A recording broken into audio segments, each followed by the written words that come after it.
fierce Corgi.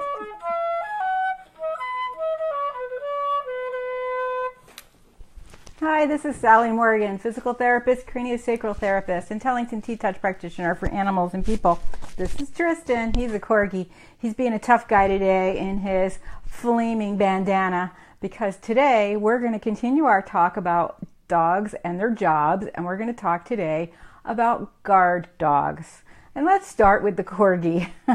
Legend has it that among the many legends concerning the origin of Corgis, because they are an ancient breed, that the Welsh people were very poor and could not afford dogs for all the different jobs that people needed dogs to do at those times. So the Corgi is compact, doesn't eat much. Anybody with a Corgi can attest to their ability to breathe air and get chubby. They are herders, and of course many people had sheep and cattle to herd in those times, and they're okay ratters. They're not anything like a real Jack Russell in terms of ratting. I mean, a Jack Russell is 100 times better. But, they'll keep the vermin population down, if nothing more than harrying them. But the other thing about a Corgi is that they have a really loud bark for such a little dog. And anybody with Corgis can tell you that when somebody comes up the driveway and you've got 3 or 4 Corgis barking, oh my goodness, it's loud. And in fact, that big bark is part of what makes Corgi special for being a smallish dog. And I can tell you myself, this guy's little, his bark is higher pitched than my other Corgis have been. But if he's right by my ear and he barks, eek, my eardrums are ringing like I've been at a rock and roll concert. So that's one thing about Corgis and guard dogs. And another interesting little side story about guard dogs is on an episode of Little House on the Prairie, and I think it's the very first one, so much animal stuff goes on, I can't watch those things, and I never could. But in the first one, the family is crossing from Wisconsin or wherever they lived, going out to Kansas or Nebraska or wherever they end up. Little House people will really be correcting me on this. But along the way, their guard dog and family dog, Jack, who's kind of a sheepdog mix, like a giant Benji, falls down the stream and gets tumbled away, and Laura's crying because she misses her dog, and the dad says, oh my gosh, he was such a good guard dog, what are we going to do without him? And of course this upsets Laura because he's more than a guard dog to her and to many people who love the show.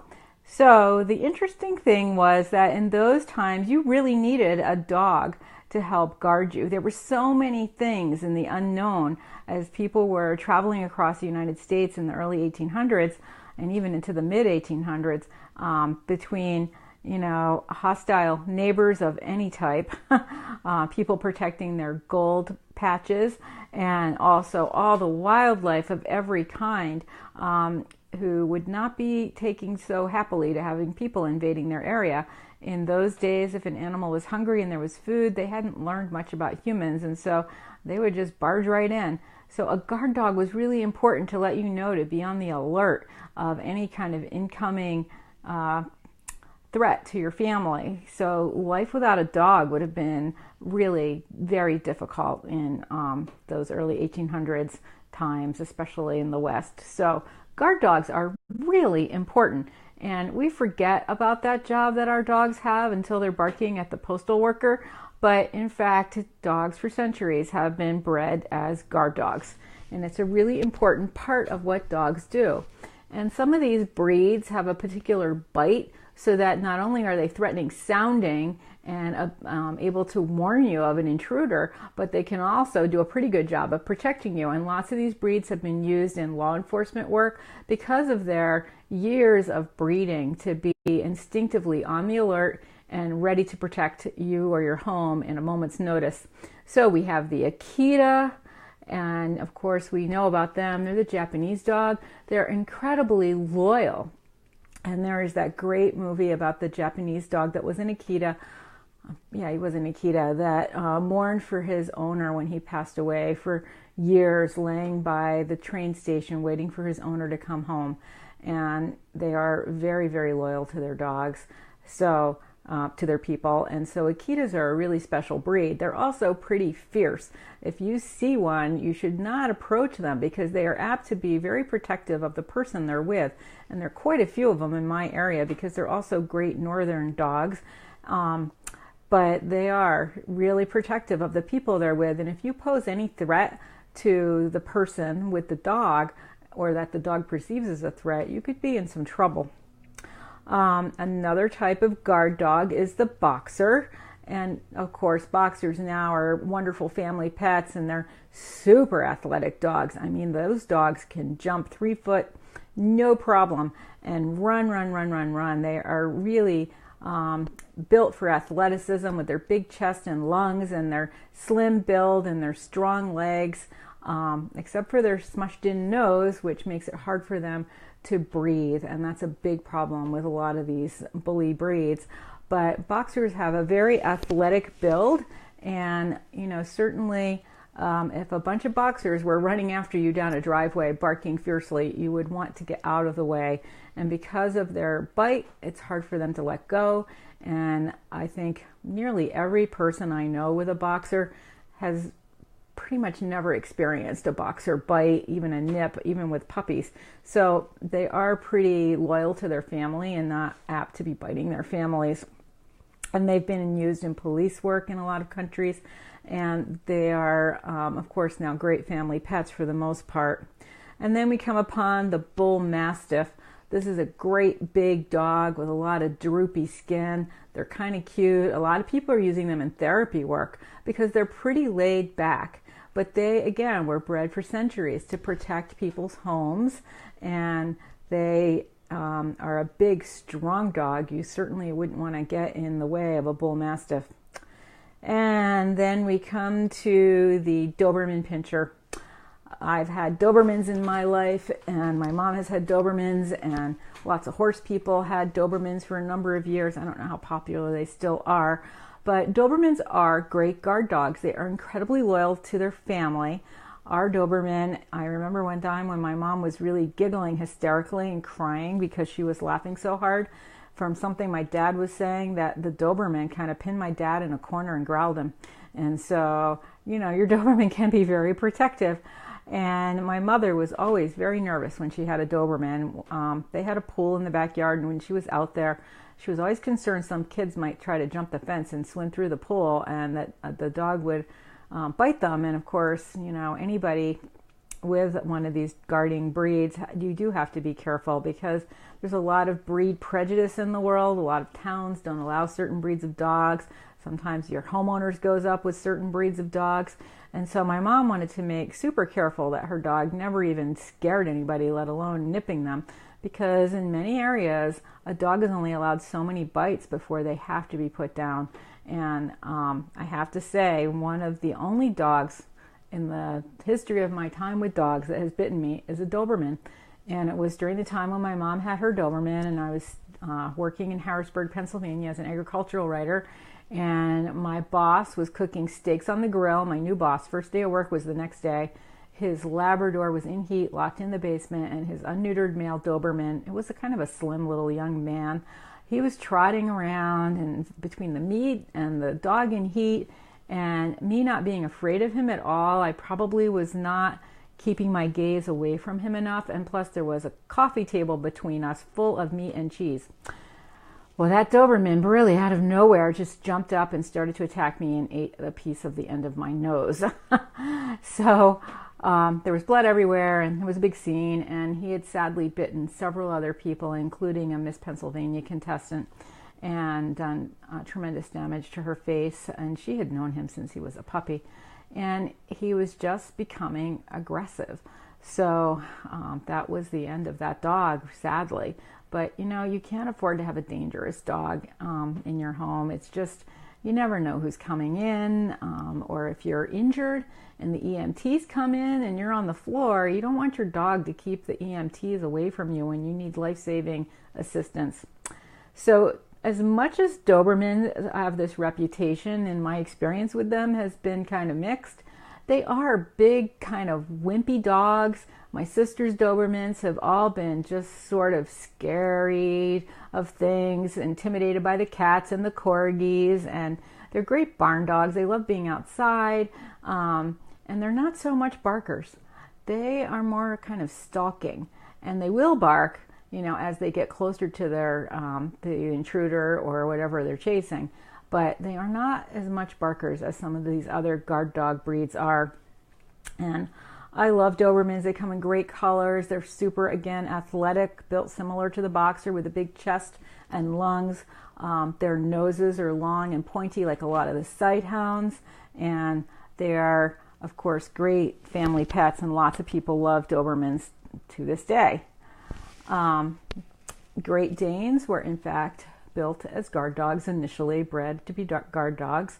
And Great Danes are intimidating by their size and their big jaw and their big face. But anybody who's ever been around Great Danes can tell you they are just great lap dogs, like greyhounds. They want to be on your lap. And it's a big dog. And they're pretty interesting house pets, and they come in a myriad of colors. And they've been prone to quite a number of health problems, including these growth spurts as they're young that contribute to bony problems and orthopedic problems if they are not fed carefully and monitored. And they are so beautiful. People love their Great Danes and forget that they were bred as guard dogs initially. Another dog that I've had experience with that is a guard dog is the Kuvach. That's Kuvaszz. And they look like a Pyrenees. They're a big, white, fluffy dog, which is, in fact, supposed to look like a sheep. And Kuvaches are very fierce dogs. My first experience with a Kuvach, I was riding a client's horse and taking him for long rides out through the woods and around. And she was a dairy cow person. They had probably 100 cows that they were milking and various calves and things around the property. Several hundred acres. They were getting maple syrup from their trees. They had a farm store, a pretty successful farm situation. But the neighbors had sheep. And of course they had border collies, which I saw on occasion bringing the sheep in. But most of the time the sheep were out there in the woods. And because this was in northwestern Connecticut where there are bears and coyotes, the Kuvach was out there to guard the sheep. And the horse owner had said to me, "Why are you hiding? Are you scared of the Kuvach?" The horse owner had said to me, "Do not ride anywhere past this particular fence at the end of her property," which was probably a good half a mile from where the sheep herd was, because she said if that dog perceives you as a threat to the sheep, he will tear up her horse. And I guess her sons had been out there on their ATVs at some point. They were about 20, 22 years old, and gotten a little too close to the sheep, and that dog tore after them, and they were glad they were on a motorized vehicle. So they can be really, really fierce dogs, and they take their sheep guarding job really seriously. Like Pyrenees, a lot of people will keep them with the sheeps when they're little lammies, and so they grow up really feeling like they are a lamb. That's why they're white and fluffy, so they can blend in with the sheep flock and do such a good job of protecting them. And they are really fierce dogs protecting their sheep. And I love them. They're big and white and fluffy, but I sure wouldn't want to mess with one. And then we come to the Mastiff, another guard breed. Again, big. There's the Neapolitan Mastiff and the Bull Mastiff and similar Mastiff configurations. But the Mastiff, again, is a big, strong dog with an imposing jaw. And they just look fierce. And they're not particularly fast. Their gait is sort of ambling in a way. Kind of like a moose in a way. And like a moose, you do not want to mess with a Mastiff. They are very protective, and they can be, of course, great house pets, and many of them are. And a lot of people love them because of the Neapolitan Mastiffs from Italy. A lot of them are at vineyards because people who have vineyards love this type of dog because they have been guarding vineyards for centuries in Europe. And they have that big jaw that is looking pretty fierce. Newfies are working dogs that have been used for a number of things, including, saving people swimming. But Newfoundlands have also been used as guard dogs in part of their life. they're pretty mild-mannered and snuggly. It's hard for me to imagine them being near the guard dog that some of these other breeds are, but in fact, like the Corgi with the big bark, a Newfie can be pretty frightening to an intruder. And then we come to the Rottweiler. And Rottweilers, like the Mastiffs, have a smoother coat, a big jaw, a big bark. They're kind of strongly built and heavy. You don't want to tangle with a Rottweiler. They weigh as much as a human, often like some of these other breeds.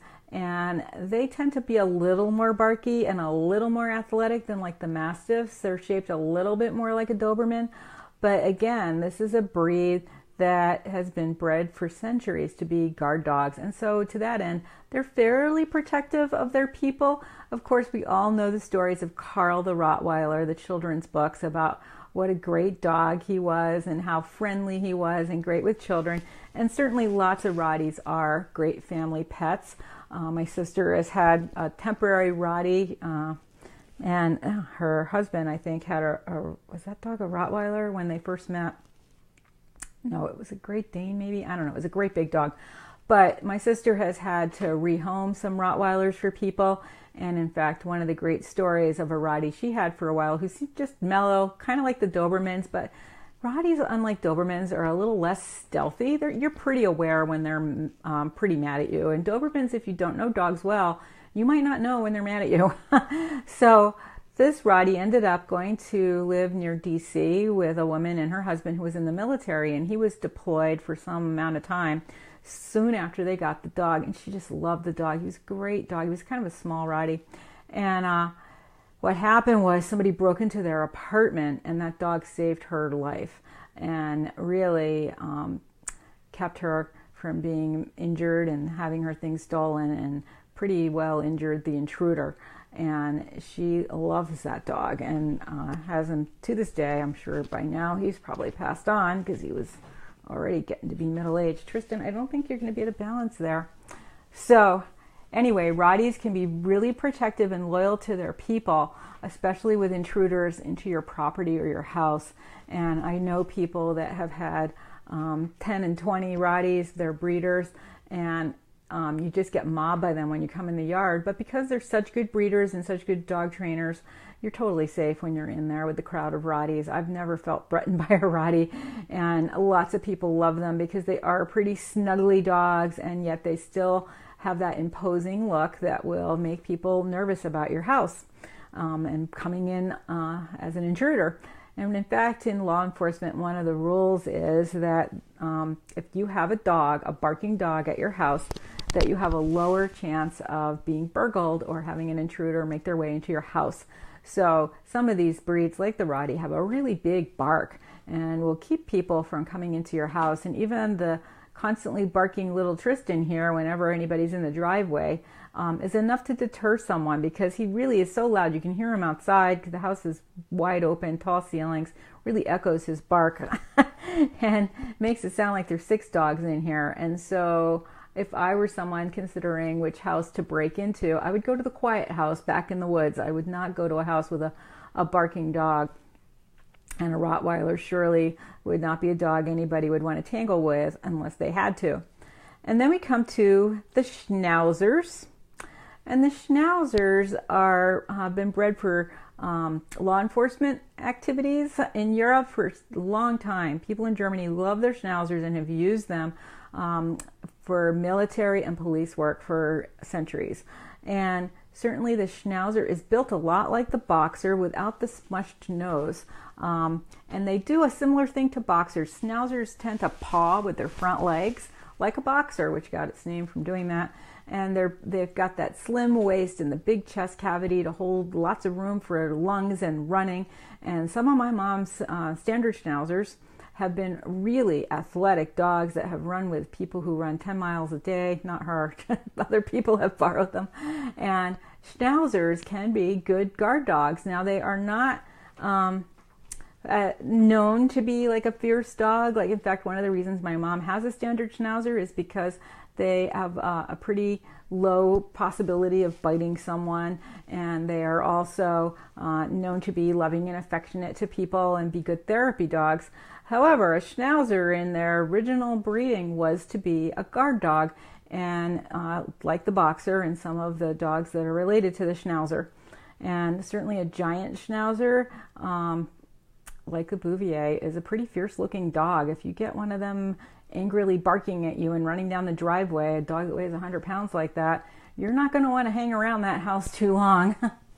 So anyway, that's a quick overview of some of the jobs that guard dogs do and their ability to protect us. And of course, we have all of the bull mastiffs and the pit bulls in this category as well, also known for their bite.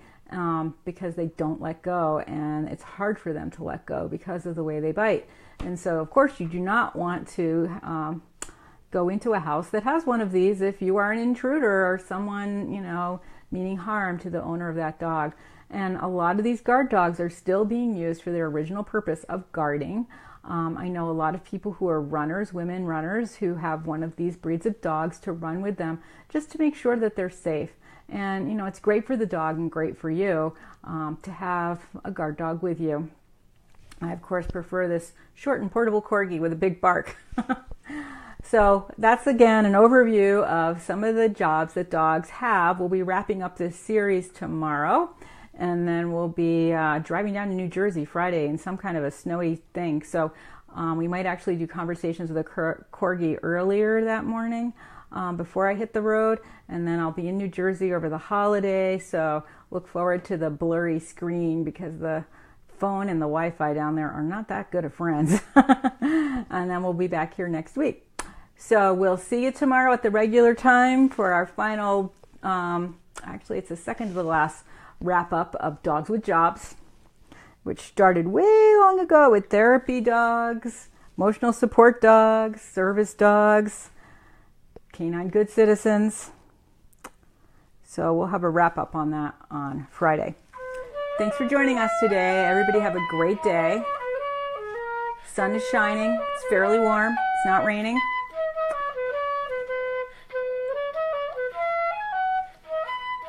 You need a bath, Biss.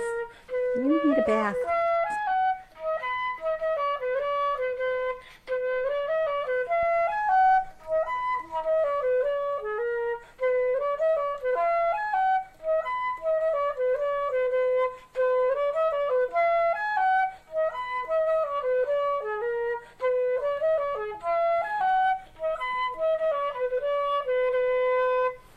Sorry, I can hardly read that because it's over the white of the window. It's something about your dog that you thought was hurting the other dogs. I will answer that in text on Facebook after I post this. So thanks for joining us today. I'm off to teach yoga to the seniors at the Veterans Hospital. And as I said, I'll see you tomorrow. We might be a little early on Friday. Thanks for joining us today.